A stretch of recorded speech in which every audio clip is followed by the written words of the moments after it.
이번 말씀 상영에 큰 주제가 있었습니다. 교회가 무엇이냐?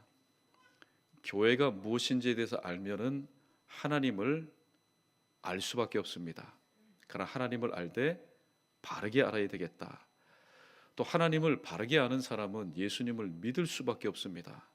그러나 믿되 제대로 믿어야 되겠다. 또 예수님을 믿는 사람은 성령 하나님을 의지할 수밖에 없는데 온전히 의지해야 되겠다. 그런데 여기에서만 끝난다면은 사실 바르게 알고 바르게 믿고 바르게 살 수가 없는 것입니다. 오늘 본문 말씀에서 예수님께 네 번째로 또 이렇게 책망을 받은 바리새인들은 첫 번째 단추부터 꼬였던 인물이었습니다. 하나님을 그들이 바르게 알지 못하였습니다. 하나님을 바르게 알지 못하니까 하나님이신 예수님께서 이 땅에 오셔서 그들 앞에 나타나시고 그들과 대화하시고 그들과 함께 지내셨음에도 불구하고 예수님을 제대로 믿지 못하였습니다. 예수님을 제대로 믿지 못하니까 그의 영인 바로 성령을 의지하는 삶을 살 수가 없었던 것입니다. 그래서 예수님께서 항상 말씀하셨듯이 오늘 이 바리새인들은 비본질적인 것에 대해서는 너무나 정확하리만큼 그들은 철두철미하게 지켰습니다.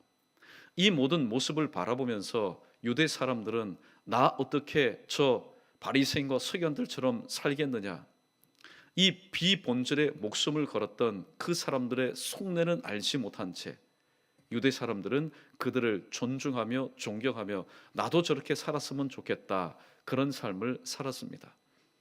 그러나 사람들에게는 먹혀 들어갈지 모르지만은 그 바리새인의 중심을 꿰뚫고 보시는 예수님 보실 때는 어린 반푼어치가 없었던 일이었습니다.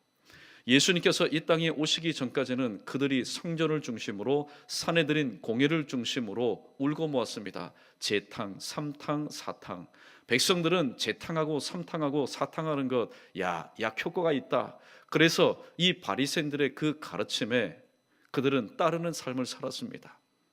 그러나 어느새 어떤 때에 또 때가 되매 하나님이신 예수님께서 이 땅에 오셔서 30년 동안 충분히 사생활을 하시고 또 금식기도 이후에 공생애를 시작하시면부터 그 나사렛 청년의 입에서 나오는 그 말, 그러나 그것은 말씀이었죠. 그 말씀은 저 멀리 성전에 있는 제사장과 서기관들과 바리새인들과 특별히 산에 들인 공예를 흔들기에 충분한 바로 충격적인 메시지였습니다. 그것이 듣기 싫어서 이 바리새인들과 서기관들은 예수 그리스도의 입을 어떻게 하면은 틀어막기 위해서 때마다 사람들을 보내어서 예수님의 일거수일투족을 흠잡고 또 그것을 가지고 올무에 빠뜨리게 해서 결국은 죽이기로 하였지만은 결국에는 어떻습니까?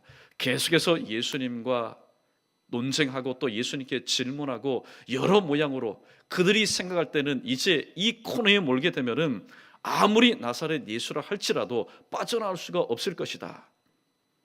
그러나 고린도서의 말씀처럼 사람이 코너에 몰리게 되면은 하나님께서 피할 길을 주십니다. 주님은 멋들어지게 완전히 코너에 몰려 있을 때마다 하나님께서 주시는 그 지혜 말씀을 통해서 오히려 이 바리새인들과 서기관들의 그 음모를 완전히 멸하신 것을 말씀을 통하여 바라보게 됩니다. 자, 오늘은 바리새인들에 대한 네 번째 저주의 선언입니다. 오늘 예수님께서 지적하신 것은 무엇입니까? 가치의 경중을 잘 인식하지 못하는 이 바리새인들의 무지함, 그 깨닫지 못하는 그 마음을 예수님께서 지금 지적하고 있습니다. 오늘 2절 말씀인데 우리 한 절 한 절 우리 상고해 보면서 말씀의 은혜를 나누고자 합니다. 23절 말씀 우리 함께 읽습니다. 시작. 화 있을진저 외식하는 서기관들과 바리새인들이여, 너희가 박하와 회향과 근치 11조는 들이되 율법에 더 중한 바 정의와 긍휼과 믿음은 버렸도다. 그러나 이것도 행하고 저것도 버리지 말아야 할지니라. 아멘. 오늘 이 바리새인들은 어느 정도까지 11조 예물을 드리는 것에 철두철미했냐면은 오늘 본문에 등장하는 바로 식물입니다. 박하와 회향과 근처의 11조, 정확하게 그 고람을 달아서 하나님 앞에 드렸습니다. 그런데 사실 이 11조의 대상, 하나님께서 모세를 통하여서 이스라엘 백성들에게 명하신 그 11조의 대상에는 오늘 본문의 박하와 회향과 근채가 포함이 되어 있지 않습니다. 우리 신명기 14장 23절 말씀, 우리 자막 함께 읽어보겠습니다. 시작.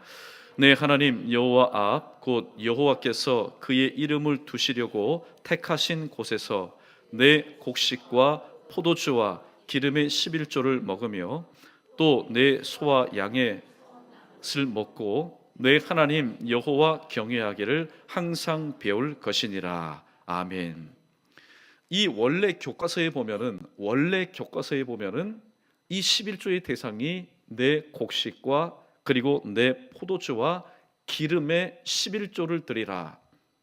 원래 교과서에서는 그렇게 기록이 되어 있는데 여러 가지 장로의 유전과 사람들의 유전과 특별히 말라기 선자 이후에 400년 동안 하나님의 말씀이 하나님의 선자를 통해서, 제사장들을 통해서, 바리새인들을 통해서 혹은 가르치는 이들을 통해서 선포되지 않는 400년 동안 어떤 작업이 이루어졌냐면은 하나님께서 주신 그 교과서의 내용, 이 10계명을 여러 가지로 세분화했는데 613가지까지 쪼개어 세분화했습니다.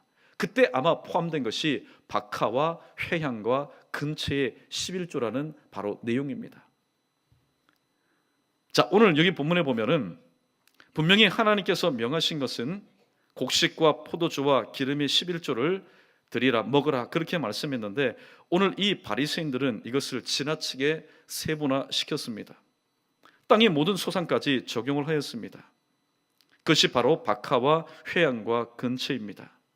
그런데 오늘 이것은 바리새인들이, 하나님께서 명령하신 것이 아니라 바리새인들이 그들의 필요에 따라서 바로 만든 강제적인 규정의 내용일 뿐입니다. 좀 생소하죠?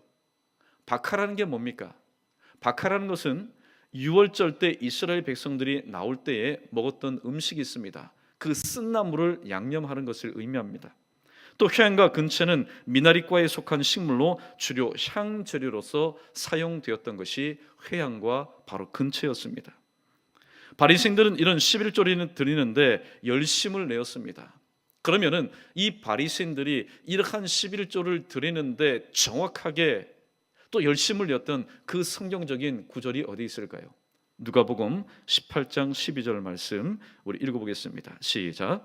나는 일에 2번씩 금식하고 또 소득의 11조를 드리나이다 하고. 아멘. 오늘 이 바리새인이 성전에서 하나님을 향해서 기도했습니다. 앞구절의 기도 내용 뒤에 오늘 12절 말씀을 보면은 하나님, 저는 일회에 2번씩 금식했습니다. 하나님이 허락하신 7일 동안 2번 금식했습니다. 그리고 소득의 11조를 주님 앞에 드렸습니다. 그 소득의 11조가 무엇을 의미하냐면은 오늘 본문에 등장하는 박하와 회향과 근처의 그 조그마한 부분, 사소한 부분의 11조까지 제가 놓치지 않고 하나님 앞에 드렸습니다. 이 정도로 오늘 바리새인들은 그들이 정한 이 세부상에 대해서 어김없이 지켰습니다. 그런데 가만히 보면은 이 바리새인들이 중점을 가지고 또 그들이 열심을 내었던 부분은 무엇을 했다라는 행위에 바로 중점이 있습니다. 금식했다, 또 구제했다, 그리고 기도했다, 11조를 드렸다. 그런데 그런 행위를 누가 보고 있습니까? 사람들이 보고 있습니다. 유대인들이 보고 있습니다. 백성들이 보고 있습니다. 그러니까 금식했다, 또 기도했다, 구제했다, 11조를 드렸다, 일반 백성들의 눈에 보이는 행위였기 때문에 백성들에게 있어서는 이 바리새인들과 서기관들처럼 양반이 없는 겁니다. 이 사람처럼 신앙생활에 있어서 FM으로 하는 사람들이 없었다라는 겁니다. 그러나 예수님 보실 때는 달랐습니다. 예수님께서 하신 그 비판은 무엇일까요? 하나님께 대한 자발적인 헌신의 예물이 아니라 강제 규정에 의한 율법의 이행을 하였다라는 겁니다. 다른 말로 표현하면은 세부적인 규정을 이행하면서도 하나님께서 왜 이 말씀을 주셨는지 그 말씀에 대한 근본적인 정신은 잊어버린 채, 하나님의 의중은 잊어버린 채 그저 행위를 통해서 하나님의 영광이 아닌 사람의 영광을 취하는데 바로 열심을 내었던 이들의 신앙생활을 예수님께서 지금 지적하고 있는 것입니다. 그래서 오늘 예수님께서는 오늘 두 번째 23절 말씀에서 이렇게 말씀합니다. 율법에 더 중요한 바 정의와 긍휼과 믿음을 너희가 버렸다. 개역 한글판에 보면은 의와 인과 신을 버렸다라고 말씀하고 있습니다. 율법의 사소한 규정 준수에는 열심을 내고 정확하게 드렸지만은 율법의 근본 정신, 이 근본 정신은 뭡니까? 이 율법을 주신 하나님의 뜻은 상관없이 그것을 무시하고 이 율법의 근본 정신을 바로 저버렸습니다. 율법의 근본 정신, 예수님께서 세 가지를 제시합니다. 첫 번째는 오늘 본문의 정의입니다. 정의. 헬라어로 말하면 크리시스라는 얘기인데 이 말은 하나님의 말씀에 근거해서 올바르고 공평한 것을 의미합니다. 하나님의 말씀에 근거해서 옳고 그르다, 이 공평하다 공평치 못하다, 그 근거를 하나님의 말씀에 두는 것을 의미합니다. 그런데 지금 바리새인과 서기관들의 삶의 모습은 어떻습니까? 사실 하나님께서 613가지를 확장해서 만들어라. 가만히 보니까 내가 모세에게 준 10가지, 이것 가지고는 복잡하구나, 이것 가지고는 단순하구나. 이 지구촌에 많은 사람들이 생기게 될 텐데, 여러 가지 일들이 생기게 될 텐데, 너희가 이 10가지 계명 가운데 더 플러스를 해서 그 시대 상황 가운데 만들어, 그 시대 상황 가운데 맞게끔 너희가 확장해서 만들어라. 주님께서는 그렇게 말씀하신 적이 없습니다. 그러나 바리새인과 서기관들이, 그들의 조상들이 하나님의 말씀이 선포되지 않는 그 기간 동안에 세부적으로 만들어낸 것이 바로 613가지라는 율법인 것이었습니다. 그런데 이들은 이 하나님의 말씀보다는 그들이 만든 그 율법 조항에 따라서 모든 것의 옳고 그름을 판단하였습니다. 이 바리새인들이 하나님 앞에서 정말로 잘못한 거, 큰 실수한 것이 무엇입니까? 하나님은 우리가 믿는 것처럼 하나님은 창조주십니다. 하나님은 우리의 구원주십니다. 하나님은 우리의 심판주이십니다. 그런데 자기 자신들이 만들어 놓은 그 기준에 의해서 자기 자신들이 그 심판자의 자리에서 모든 것을 옳다 그르다.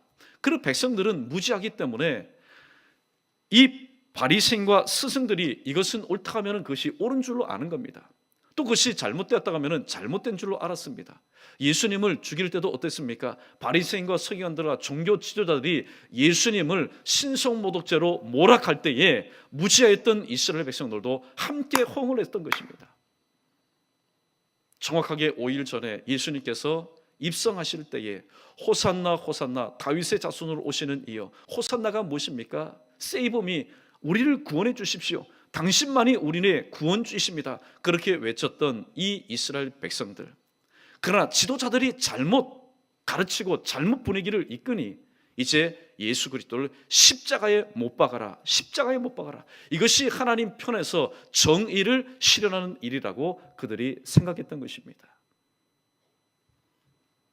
바리새인과 서기관들이 하나님의 말씀에 근거했다면 그렇게 하지 않았겠죠. 그러나 그들은 율법에 근거해서 하나님의 말씀이 아니라 그들이 자칭 확대해서 만들어 놓은 그 율법에 근거해서 모든 것을 판단하다 보니 하나님이신 예수님이 이 땅 가운데 오셨음에도 불구하고 그를 경배 대상자로 섬겼던 것이 아니라 그를 도마 위에 올려놓고 자, 이것 자르고 이것 자르고, 나사렛 예수 너희의 말이 이것이 틀렸다 율법 조항에 근거해서, 이것이 틀렸다 율법 조항에 근거해서, 안식일에는 아무 일도 하지 말라고 했는데 왜 너희 제자들은 이삭을 왜 주워 먹느냐, 왜 병든 사람을 고치느냐. 어떻게 보면은 예수님을 완전히 난도질한 그런 모습이 예수님 공생의 3년 동안 바로 이 바리새인과 서기관들의 삶이었다는 것입니다. 두 번째는 긍휼입니다. 헬라의 엘레오스라는 얘기인데 이것은 과부와 고아와 이방인에게 자비를 베푸는 것을 의미하고 있습니다. 이들은 겉으로는 과부와 고아와 이방인들에게 자비를 베푸는 것 같았지만은 예수님께서 점잖하게 두 가지의 비유를 통해서 너희는 과부와 고아와 이방인들에게 자비를 베풀지 않았다, 하나님의 사랑, 긍휼을 베풀지 않았다고 말씀하고 있습니다. 첫 번째 나오는 예가 뭘까요? 누가복음 10장에 강도 만난 자의 비유입니다. 이 강도 만난 자, 말 그대로 눈, 귀, 입, 손발 다 있지만은 그가 할 수 있는 것은 아무것도 없었습니다. 단지 신음하는 것, 나를 불쌍히 여겨달라고 하는 온몸의 표현밖에 그가 할 수 있는 것이 아무것도 없었습니다. 그런데 첫 번째 등장하는 인물이 누굽니까? 제사장이었습니다. 하나님을 나름대로 신실하게 그의 반차에 따라서 아침 저녁으로 하나님을 섬겼던 이 제사장, 그리고 두 번째 지나간 사람은 레위인이었습니다. 제사장을 보필해서 함께 성전에서 하나님을 섬겼던 이 레위인. 그러나 제사장과 레위인은 짰는지 안 짰는지 똑같습니다. 보고 피하여 지나갔다. 이 행위라는 것은 항상 그 마음에 있는 것이 겉으로 드러나는 겁니다. 보았습니다. 보았는데 무엇이 없었기 때문에 피하여 지나갑니까? 불쌍히 여기는 마음이 없었기 때문에. 오히려 그 마음보다는 지금 이 길, 제사장도 레위인도 다 귀가 있습니다. 예루살렘에서 여리고로 내려가는 그 길은 강도 떼들이 득실득실 거리는 것이기 때문에 한시라도 내가 보고 피하여 빨리 이 자리를 지나가지 않으면 나에게도 똑같은 일신상의 불이익이 당할 수밖에 없었기 때문에 불쌍히 여기는 마음은커녕 그 자리를 도피하는 마음이 오히려 제사장과 그 레위인의 발걸음을 재촉하였던 것입니다. 예수님께서 지금 하시고자 하시는 말씀이 그겁니다. 너희가 바로 제사장과 레위인과 같구나. 그러나 나는 다르다. 한 사마리아인이 있었다. 그는 자기 여행차에 있었다. 여행 중에 있는 사람이 볼 필요 없습니다. 굳이 가서 돌봐주지 않아도 됩니다. 그러나 그 여행 중에 있었던 사마리아 사람은 보고 불쌍히 여겨 가까이 가서 상처를 싸매주고 돌봐주었습니다. 어느 때까지요? 그 사람이 완전히 나을 때까지. 이것이 바로 오늘 본문에서 두 번째 말하는 긍휼, 바로 긍휼을 베푸는 하나님의 모습이라고 말씀하고 있습니다. 두 번째는 누가복음 16장에 등장하는 나사로와 한 부자의 이야기입니다. 우리 같으면은 이런 마음이 들 겁니다. 부자, 사실 부자 한 끼 안 먹어도 그가 가지고 있는 것으로 해서 배불릴 사람인데 그 나사로가 그 상에서 긍휼을 아는 마음으로 나에게 좀 하나만 좀 주십시오. 그러면은 내가 참 고맙겠습니다. 그러면은 하나라도 부자가 자기 먹기 싫은 것이라도 하나 던져주면은 어떻습니까? 우리는 그렇게 생각합니다.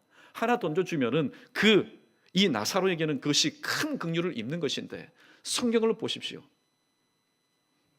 한 부자가 먹는 그 상에서 떨어지는 부스러기를 가지고 이미 땅에 떨어진 겁니다.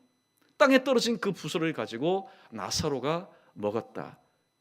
나사로가 그것을 가지고 생존했다라고 말하고 있습니다. 오늘 이 본문의 비유를 통해서 예수님께서 하시고자 하시는 말씀이 바로 그것입니다. 하나님께서는 너희 가운데 너희도 어떻게 보면은 하나님의 긍휼을 입어서 하나님의 선민이 되고 또 하나님의 백성이 되었는데 이미 그런 긍휼을 받았음에도 불구하고 그 긍휼을 베풀지 못하는 바로 이 바리새인들의 모습을 예수님께서 지금 책망하고 있는 것입니다. 세 번째는 믿음입니다. 헬라어로 피스티스라는 말인데 하나님 약속에 대한 신실한 이행을 의미하고 있습니다. 오늘 본문에 등장하는 이 바리새인들은 하나님의 약속에 대해서 모르는 자들이 아니었습니다. 주님께서 왜 스승이 되지 말라 그렇게 말씀하시지 않습니까? 만약에 이 바리새인들이 하나님의 약속, 하나님의 말씀을 모른 채 모르고 이러한 일들을 행했으면은 그들에게는 책임이 있어도 적게 물을 겁니다. 그러나 이들은 이미 알고 있었습니다. 그들이 손에 늘 쥐고 눈으로 그것을 보고 있었습니다. 그럼에도 불구하고 그 말씀, 신실한 약속의 말씀대로 이행하지 않았으니 선생된 자들이 더 큰 심판을 받게 될 것이라고 예수님께서 말씀하셨던 것입니다. 조금 전에 언급한 것처럼 정의, 긍휼, 믿음, 이것은 하나님과 우리 사이에서 때로는 사람과 사람 사이에서 주관적으로 이루어지는 일들입니다. 남들에게 보이지 않을 수가 있습니다. 왜냐하면 은밀하게 진행되는 것일 수도 있기 때문에 하나님과 나 사이에 다른 사람들이 모릅니다. 내가 어떻게 믿음 생활하는지 다른 사람이 모릅니다. 또 사람과 사람 사이도 마찬가지 않습니까? 은밀하게 행하는 그런 도움, 그런 사랑의 손길. 그러나 오늘 예수님께서 말씀하신 것처럼 박하와 회향과 근처의 11조는 손에 쥐어져서 하나님 앞에 드리는 것입니다. 그러므로 그 자리에 있는 모든 사람의 눈에 비치는 겁니다. 그래서 정의와 긍휼과 믿음은 객관적인 것이 아니라 주관적인 것이기 때문에 잘 드러나지 않습니다. 그래서 사람들이 저 사람이 믿음이 있느냐 잘 모릅니다. 그러나 그 믿음, 그 긍휼함, 그 정의, 어떻게 보면은 이 근본적인 것에 비해서, 본질적인 것에 비해서 참 비본질적인 손에 잠시 들려져 있는 이것을 통해서, 이 행위를 통해서 이스라엘 백성들은 저 바리새인들, 저 스승들 어떻게 저렇게 소득의 저 조그만 것까지 정확하게 해서 하나님 앞에 시간도 놓치지 않고 이렇게 정확하게 하나님 앞에 드리느냐, 이 조그마한 것, 사소한 것에 대해서도 저렇게 철두철미하게 하나님 앞에 섬기니 그 외에는 물어볼 것이 없다. 사랑하는 성도 여러분, 하나님의 영광이, 즉 드러나지 않는 하나님의 영광보다는 드러나는 사람의 영광을 바로 구하였던 이 바리새인들은 사람들에게 쉽게 보이는 사소한 규정인 이 11조를 드리는 일 가운데 그들은 열심을 내었고, 또 그 열심 내는 모습을 이스라엘 백성들은 보았고, 그것이 또한 좋게 보였기 때문에 여전히 예수님의 가르침을 받지 못하고 예수 그리스도의 영이 그들 마음 가운데 없었던 예수님의 제자가 아닌 일반 백성들은 여전히 예수님이 롤모델이 아니라 이 바리새인들이 바로 인생의 롤모델이 되었던 것입니다. 오늘 저와 여러분의 모습은 어떻습니까? 오늘 예수님은 그래서 오늘 이렇게 우리에게 말씀합니다. 자, 우리 크게 한번 따라해 보겠습니다. 이것도 행하고 저것도 버리지 말아라. 예수님이 말씀하시는 이것은 무엇입니까? 의와 인과 신입니다. 정의와 그리고 긍휼과 믿음, 이걸 너희들이 버리지 말아라. 이거를 버리면은 끝난 것이다. 본질적인 것을 버리면은 너희의 신앙은 아무것도 아니다. 그러나 비본질적인 것이라고 해서 무시하지 말아라. 저것도 행해라. 박하와 회향과 근처의 11조도 하나님 앞에 드리는 것을 그대로 준수하라고 말씀하고 있습니다. 율법의 근본 정신에 충실할 뿐만이 아니라 그 세부 규정도 성실하게 지켜야 할 것을 말씀하고 있습니다.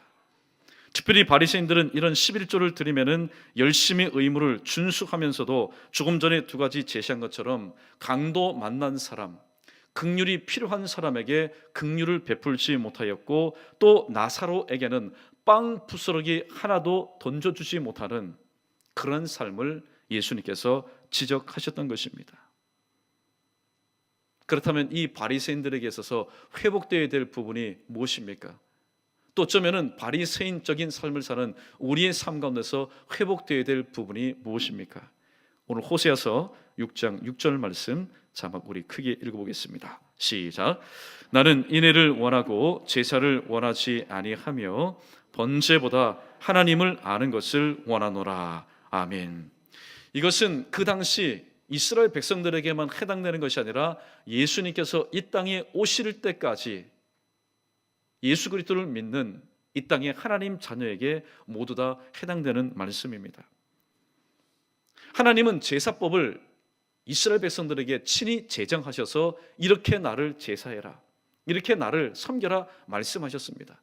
그런데 그렇게 말씀하신 하나님께서 나는 내가 원하는 것은 제사가 아니야, 내가 원하는 것은 인애야, 내가 원하는 것은 긍휼이야, 내가 원하는 것은 사랑이야, 그렇게 말씀하시면서 또 번제보다는 하나님 아는 것을 원한다, 그렇게 말씀하고 있습니다.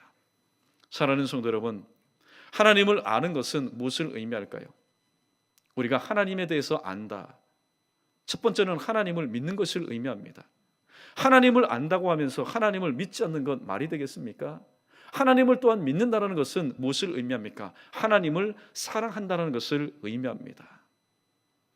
그런데 하나님을 사랑하는 것 너무나 추상적입니다. 보이지 않는 하나님을 우리가 어떻게 사랑할 수 있을까요? 깨닫지 못하고 애매모호해서 오늘 또 갈팡질팡하는 우리 인생을 향해서 주님은 말씀합니다. 하나님을 사랑하는 것은 곧 하나님의 말씀과 하나님의 계명을 지켜 행하는 것이다, 순종하는 것이라고 말씀하고 있습니다. 우리가 하나님을 안다면은, 그리고 하나님을 믿는다면은, 하나님을 사랑한다면은 하나님께서 우리의 삶 가운데 우리의 언어로 해석해서 주신 이 하나님의 말씀을 지켜 행하고 그 말씀에 순종하며 사는 것이 곧 하나님을 사랑하는 것이고 또 하나님을 믿는 것이고 본질적으로는 하나님을 아는 삶을 사는 것이라고 말씀하고 있습니다. 그래서 오늘 말씀을 예수님께서 맺으면서 오늘 이해하기 쉬운 한 가지의 비유를 들고 있습니다. 우리 24절 말씀 마지막으로 읽어보겠습니다. 시작.